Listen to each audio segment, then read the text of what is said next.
Fala galera, tá começando mais um vídeo aqui no canal A Louca da Lu. Her alarm goes off and she gets up to watch the morning news.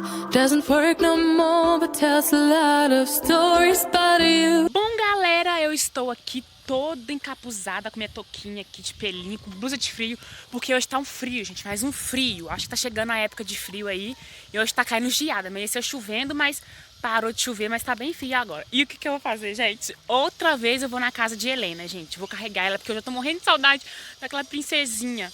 E aí, eu tô indo lá na casa dela pra conversar com minha amiga, pra carregar ela bastante. E chegando lá, eu gravo mais pra você. Então, bora lá?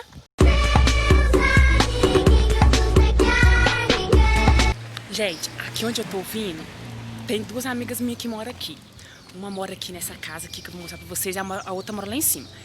Essa aqui que mora aqui, gente, eu venho muito na casa dela muito pouco, que é essa aqui que mora aqui em cima. Vou até gritar.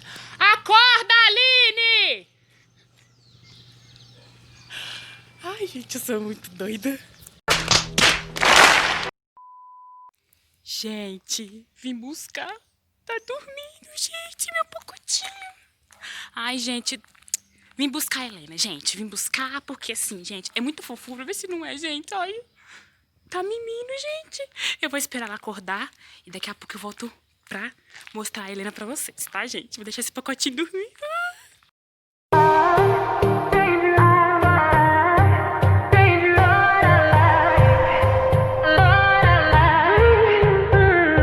Seven days, 7 nights since my hair got cut and dyed.